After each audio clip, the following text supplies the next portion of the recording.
안녕하세요. 수인지의 도전과학 수석소장 이슬기입니다. 뚜시기의 과학일기, 진짜 공부, 가짜 공부에서는 공부를 하는 과정에서 생겨나게 되는 다양한 궁금증 그리고 고민들을 쉽고 재미있게 풀어내고 있는데요.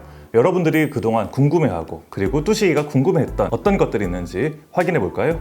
시험 기간만 되면 공부만 빼고 다 재밌는 이유가 뭘까요?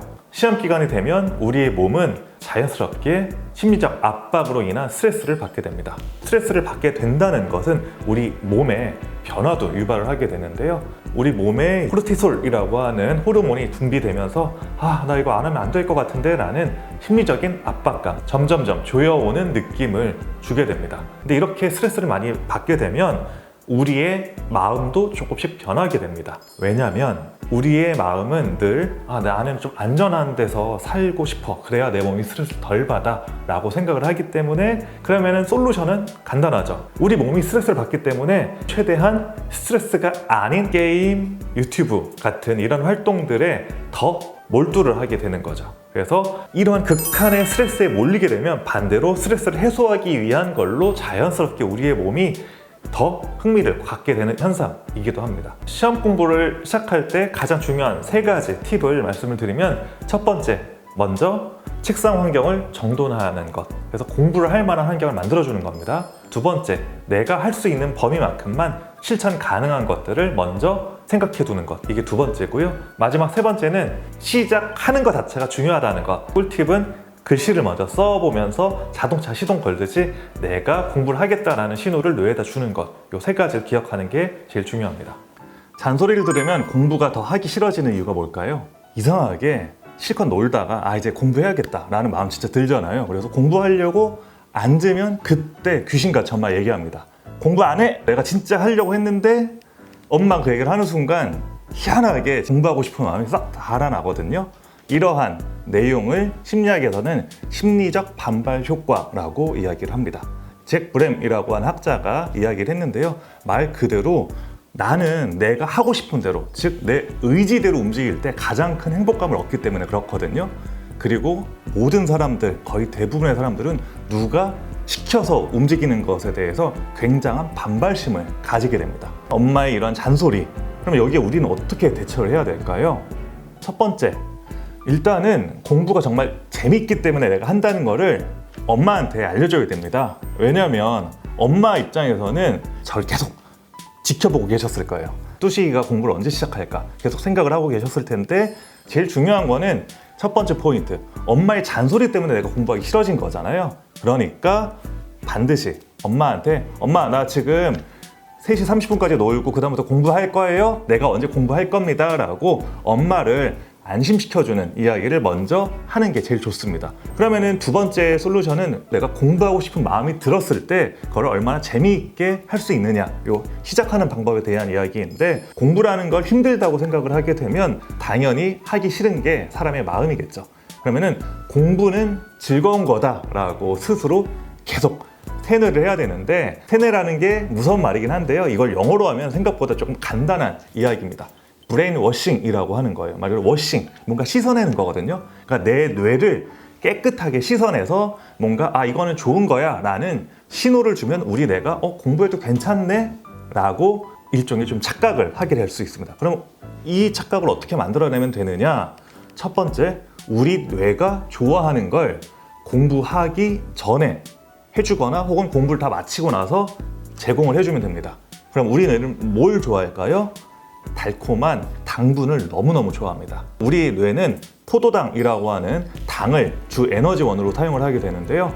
그렇기 때문에 공부하기 전에 나 이제 공부 시작한다 라고 예고하는 맥락에서 작은 초콜릿 같은 거 하나 먹고 공부를 시작하면은 우리 뇌가 이건 시작한다는 신호구나, 그리고 내가 사용할 수 있는 에너지를 미리 던져주는구나 라고 첫 단추를 끼게 되고요. 그러고 나서 최소한 한 50분 정도 열심히 집중을 하고 나서 또 스스로 초콜릿을 먹는 거예요. 그러면 우리 뇌가 공부가 또 끝나면 이렇게 맛있거나 달콤한 게 들어오는구나, 이걸 심리적인 보상, 그리고 조금 어려운 이야기로 하면 연합학습 효과라고 이야기를 할 수 있습니다.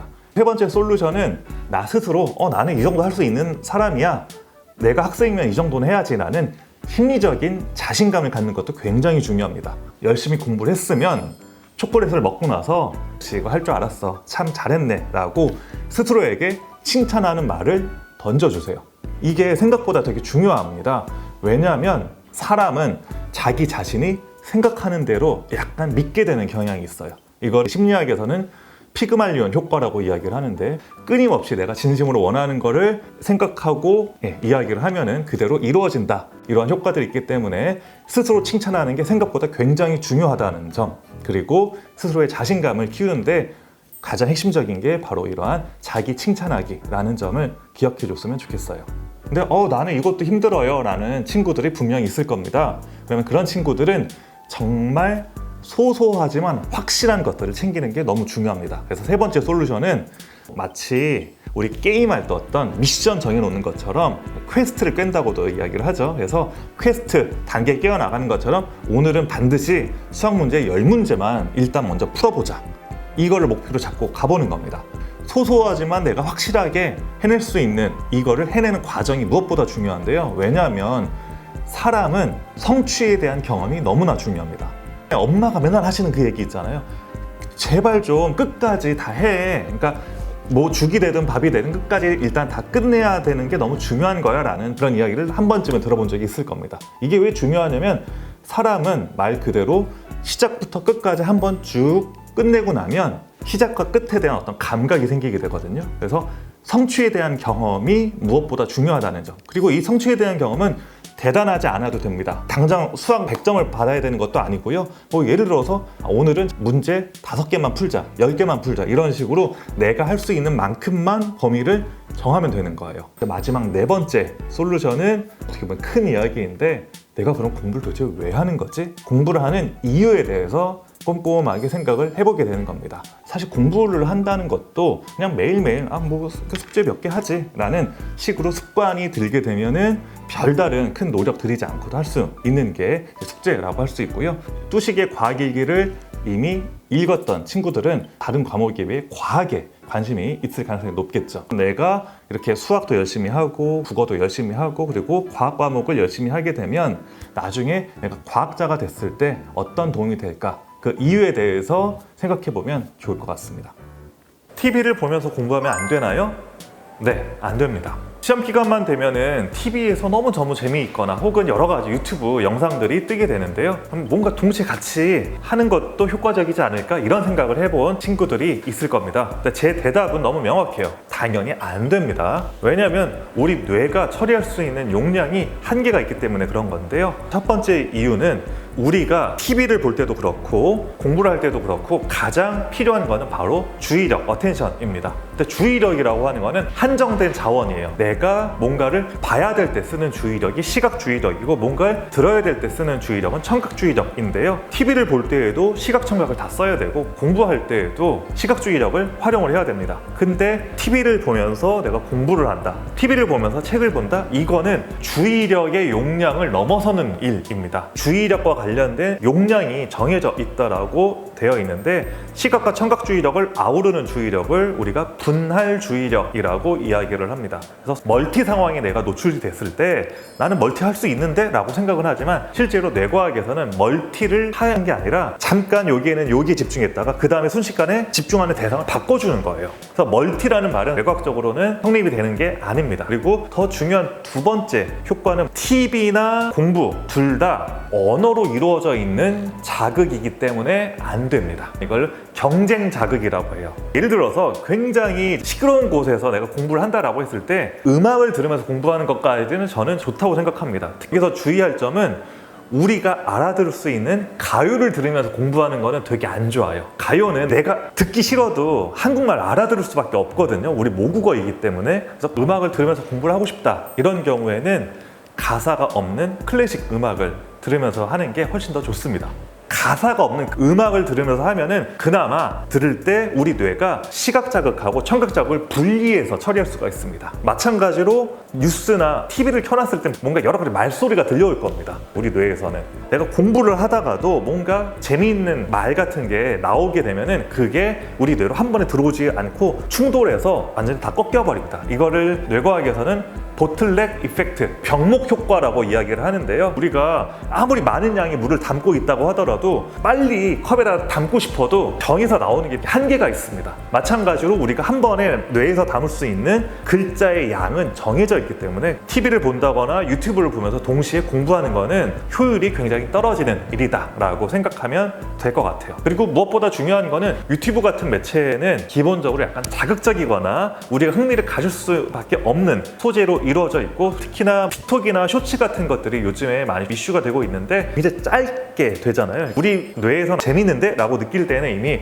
도파민이 뿜어져 나오고 있는 거예요. 근데 이 도파민이 분비되는 시간을 계속해서 짧게 끊어서 일부러 끌어다 쓰는 거거든요. 도파민을 끌어다 쓰게 되면은 우리 뇌가 이 정도 도파민이 이미 충분해가지고 이 정도 자극이 아니면 도파민 안 써도 되겠구나 라고 하는 잘못된 신호를 주게 됩니다. 쇼츠를 보는 상황이 아니라고 한다면 사실 친구들하고 농담 따먹기를 하거나 혹은 어떤 친구들은 과목에 따라서 내가 진짜 재미있는 과목이 있을 수 있잖아요. 근데 그 재미있는 과목에 공부를 할 때에도 쇼츠에 뇌가 젖어져서 도파민이 원래라면 나왔어야 되는데 나오지 않아서 원래 좋아했던 과목에 대한 흥미도 떨어질 수가 있습니다. 그렇기 때문에 유튜브나 쇼츠에 투자하는 시간이 길어진다는 거는 내가 원래 갖고 있던 과목에 대한 흥미도 떨어뜨릴 수 있기 때문에 유튜브나 휴대폰에 쏟는 시간을 좀 줄여주는 게 내가 학생일 때 공부를 조금 더 효과적으로 하는데 되게 중요한 거구나, 이런 것들을 기억해주면 좋을 것 같아요.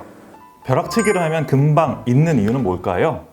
이상하게 시험 기간만 되면 공부를 끝까지 하기가 싫죠. 그리고 늘 한 달 전부터 준비를 한다고는 하는데 정작 준비하는 거는 전날인 경우가 많습니다. 무엇보다도 내가 계획을 세운 거에 대해서는 그걸 지키는 게 엄청나게 어려운 일입니다. 이건 여러 연구 결과, 논문들도 되게 많은데요. 미국의 유명한 대학교의 학생들을 대상으로 교수님이 연구한 연구 결과도 있어요. 좋은 학교를 다니고 있는 사람들이니까 공부하는 거는 도가 텄을 거 아니에요. 근데 이 친구들한테 어떠한 과제를 끝내는데 얼마나 시간이 걸릴까요? 라고 예상을 해보라고 그랬더니 대부분 3일이면 할 것 같은데요? 이야기를 했는데 이 학생들 거의 대부분이 일주일 이상 걸렸다고 합니다. 공부를 잘하는 대학생들도 자기 자신이 할 수 있는 일에 대해서는 좀 불필요하게 과대평가를 하기 때문에 최대한 질질질 끌다가 시작을 하게 됩니다. 특히나 벼락치기 같은 경우에는 당장 내일 시험을 봐야 되니까 책 이것도 나올 것 같고 저것도 나올 것 같고 막 말 그대로 우겨 넣죠, 머릿속에다가. 그런데 이런 것들은 심리적인 사실 그리고 뇌과학적인 사실을 생각을 해보면 굉장히 불가능한 미션을 하는 거라고 할 수가 있습니다. 왜냐하면 우리 뇌는 기억을 입력하는 방식이 완전히 다르기 때문에 그래요. 한 번에 내가 100가지의 어떤 컨텐츠를 쑤셔 넣는다고 해도 마치 우리가 맨손으로 물을 퍼올리면은 사이로 다 새나가 버리잖아요. 이런 것처럼 단기적인 기억을 입력하는 효율성이 다음 날까지 이어지리라는 보장이 없습니다. 이거를 심리학에서는 단기 기억과 장기 기억으로 나누어서 설명을 하게 되는데요. 단기 기억과 장기 기억 관련해서는 HM이라고 하는 사람의 이야기가 굉장히 유명합니다. 왜냐하면 이 사람이 예전에 1950년대에 간질, 뇌전증이라고 하는 질환 때문에 뇌수술을 하게 됐어요. 뇌수술이 성공적으로 끝났는데 그 과정에서 뇌에 있는 특정 부분을 칼로 도려냈습니다. 근데 이 사람이 어떤 증상을 보였냐면 자꾸 반복해서 내가 방금 있었던 일을 까먹는 거예요. 그래서 HM이라고 하는 사람이 어떤 사람과 대화를 하다가 한 5분 정도 지나면 자꾸 리셋을 하는 거예요. 당신은 누구죠? 저는 여기 어디죠? 라고 계속 물어보는데 근데 너무나 신기했던 거는 수술을 하기 전의 기억, 예를 들어서 자기 엄마 아빠 이름이나 집 주소는 다 기억을 하고 있었습니다. 그래서 이 케이스를 계기로 기억이라는 게 다 똑같은 기억이 아니라 단기적으로 입력되는 게 있고 장기적으로 입력되는 기억이 있구나라는 걸 알게 됐고요. 이때 뇌전증 수술하면서 도려냈던 부위가 우리 뇌의 해마라고 하는 부분인데 거꾸로 해마라고 하는 뇌의 부분이 기억을 입력하는 데 있어서 너무너무 중요하구나 이런 사실을 알게 됐죠. 그래서 단기 기억과 장기 기억이 나눠지게 됐는데요. 이런 식의 기억과 관련된 부분 관련해서는 심리학자 에빙하우스라고 하는 사람의 연구가 굉장히 유명합니다. 기억을 하는 것도 중요한데 그걸 오래 기억하는 것도 너무 중요하잖아요. 이 에빙하우스라는 사람이 우리가 한번 입력한 기억이 금방 소실되느냐, 즉 얼마나 금세 잊게 되느냐를 연구를 했습니다. 에빙하우스의 연구에 의하면 내가 어떤 정보를 얻거나 공부를 하게 되고 나서 오래 갈 것 같잖아요. 그런데 20분만 지나도 우리가 알고 있었던 정보의 41.8%가 다 사라져버리고 맙니다. 생각보다 사람의 기억력은 오래 유지되지가 않습니다. 여기서 중요한 거는 거꾸로 이 원리를 이용하는 거예요. 20분 만에 41% 가까이 뭔가 소실이 된다고 한다면 20분 안에 내가 복습을 하면 되겠네 라는 이러한 발상이 너무너무나 중요한 거예요. 선생님들이 이야기를 하시는 예습과 복습이 너무 중요해 라고 이야기하는 것 중에 굳이 뇌과학적으로 따지면 복습 시간이 더 중요하다라고 이야기를 할 수가 있고요. 그래서 복습은 내가 배우고 나서 진짜 늦어도 20분 안에 내가 봤던 거를 그때는 뭐 굳이 연필로 쓰지 않아도 눈으로만 다시 봐도 장기 기억으로 넘어갈 확률이 훨씬 더 올라가기 때문에 그런 팁을 잘 활용하는 것도 너무너무나 중요하고요. 기본적으로는 벼락치기는 추천을 하지 않고요. 벼락치기 전에 꾸준히 매일매일 그날 배운 내용들을 20분 안에 복습하는 게 제일 중요합니다. 매일매일 한 20분 정도 투자를 하면은 장기 기억으로 많이 전환이 되기 때문에 벼락치기를 하지 않아도 우리 뇌에는 잘 저장이 될 거고요. 그래서 한 가지 팁을 더 드리자면 예습은 짧고 굵게, 즉 우리 뇌한테 나 이런 내용을 공부할 거야 라는 일종의 예고편, 티저를 보내주는 거고요. 그리고 중요한 거는 복습을 통해서 내가 이거를 조금 더 견고하게, 뇌과학에서는 솔리드하게 만든다, 말 그대로 응고시킨다, 좀 딱딱하게 만든다는 뜻이거든요. 어느 것도 침입할 수 없이 내가 기억을 단단하게 가지고 있을 거야 라고 그렇게 만들 수 있을 정도로 복습을 해주면 좋을 것 같습니다. 메타인지가 뭘까요? 메타인지 공부법을 알려드립니다. 메타라고 하는 건 한 발짝 떨어져서 본다는 뜻입니다. 내가 뭔가를 하고 있는 그 과정, 이걸 인지라고 했을 때 내가 주의를 기울인다거나 기억을 하는 이 과정을 한 발짝 떨어져서 보는 능력, 이걸 메타인지라고 이야기를 하는데요. 메타인지 같은 경우는 공부를 굉장히 잘하는 사람들이 뛰어난 능력이라고 알려져 있습니다. 내가 공부를 하거나 주의력을 기울일 때 어떤 상태에 있는지 그걸 살펴볼 수 있는 기회가 되기 때문에 메타인지가 중요하다, 이런 이야기를 하거든요. 쉽게 이야기하는 내가 어떤 방식으로 공부를 하는지 조금 더 객관적으로 놓고 내 약점과 강점을 파악해서 강점은 더 알려주고 약점은 조금 더 없애는 방향으로 가는데 가장 큰 도움이 되기 때문에 메타인지 공부법을 아는 것은 굉장히 중요합니다.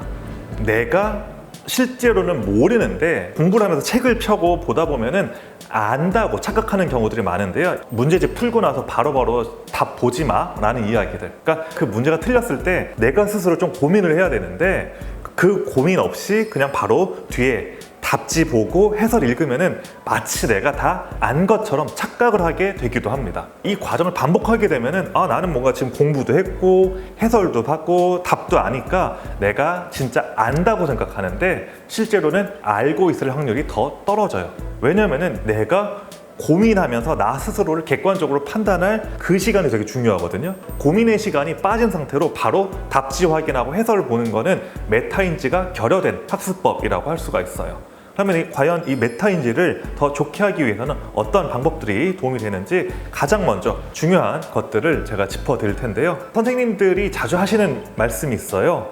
내가 너희들을 가르치지만 수업을 하기 위해서 선생님이 배우는 게 더 많아 라는 이야기를 한 번쯤은 들어본 적이 있을 겁니다. 근데 실제로 그래요. 학생들보다 수업을 준비하는 선생님이 수업 자체에 대해서 더 많이 알게 됩니다. 왜냐면은 본인 스스로 이거는 내가 이런 식으로 가르치면 학생들이 잘 알아들을 수 있을까 라고 해서 가르치는 내 상황 자체를 떠올려보는, 이게 아까 이야기한 거리를 두고 바라보는 메타인지이기 때문에 그렇습니다. 선생님들은 학생 입장에서도 고민을 하게 되고요, 가르치는 사람 입장에서도 고민을 하기 때문에 자기도 모르게 메타인지 학습법을 하게 되는 것이기 때문에 이거를 조금만 응용을 하게 되면 여러분들도 친구들에게 사회 혹은 역사에 나오는 이 개념을 어떻게 설명해주면 얘네들이 이해를 할지 고민하는 시간을 갖게 될 수밖에 없습니다. 서로 그룹을 모아가지고 퀴즈 형식처럼 내가 이런 식으로 20개를 내면은 친구들이 몇 번째 단계에서 맞출 것 같아 라는 이런 예측을 하면서 공부를 하게끔 선생님이 되어보는 것도 굉장히 중요하고요. 그 과정에서 퀴즈 게임, 20곡의 놀이 같은 것들도 큰 효과를 얻을 수 있을 겁니다. 이런 메타인지 공부법을 가장 쉽게 할 수 있는 거는 그룹을 지어가지고 내가 선생님 역할을 해보는 것, 이게 첫 번째라고 할 수가 있고요. 두 번째, 제일 중요한 거는 내가 어떤 공부 스타일을 갖고 있는지 객관적인 자료를 보는 겁니다. 제가 추천하는 것 중에 하나는 휴대폰 가지고 내가 공부하는 상황을 한 30분 정도 한번 찍어보는 겁니다. 그러면 내가 공부할 때 어떤 자세로 하는지, 그리고 한번 집중할 때 어느 정도 내가 집중을 하는지, 거기에 대해서 객관적인 데이터를 얻을 수 있다는 점, 이런 것들도 굉장히 중요하고요. 그리고 이러한 객관적인 자료를 통해서 내가 한번 집중했을 때 20분 정도밖에 집중 못하는구나 라고 생각을 하게 되면은 이걸 보완하기 위해서 어떤 식의 계획을 세워가지고 공부를 하는 게 좋을지, 이런 것들을 한번 계획을 세워보는 거예요. 그래서 스케줄표를 통해서 몇 시부터 몇 시까지, 그리고 내가 최대로 공부할 수 있는 혹은 집중할 수 있는 시간이 25분, 30분이다. 그러면은 거기에 맞춰서 촘촘하게 스케줄링을 해나가는 게 굉장히 중요합니다. 마지막 세 번째는 공부에 대한 일지를 쓰는 건데, 여기서 포인트는 공부를 할 때마다 내가 스스로 체크를 해나가면서 아까도 잠깐 이야기 나왔던 초콜릿 같은 걸 먹으면서 보상을 해주는 거예요. 내가 처음부터 끝까지 쭉 완성을 하고 나면은 그 다음에 초콜릿 같은 걸 먹어줌으로써 내가 공부가 1차적으로 끝났구나 라고 하는 신호를 우리 뇌에다가 보내주는 거예요. 이렇게 해서 이 세 가지 항목들이 모두 다 반복이 되고 나면은 메타인지 기능이 조금씩 살아나기 때문에 내가 어떤 환경에서, 그리고 어떠한 상황을 만들었을 때 공부가 더 효과적으로 되는지 체감할 수가 있을 거예요. 공부를 잘하고 싶은데 방법을 몰라서 너무너무 고민인 친구들, 그리고 공부하다가 자신감을 다 잃어버려가지고 너무너무 속상한 친구들, 이 친구들 모두 다 뚜시기의 과일기, 진짜 공부, 가짜 공부를 읽어보면은 분명히 그 안에 답이 있을 겁니다. 뚜식이랑 함께 책을 읽으면서 웃고 울다 보면은 그 내가 공감할 수 있는 이야기들이 많이 있기 때문에 거기에 대해서 고민에 대한 답도 얻게 될 수 있고요. 공부가 그렇게 어렵지 않은 거구나 라는 생각에 공부와 더 가까워질 수 있을 거예요. 지금까지 수인재 두뇌과학 이슬기였습니다.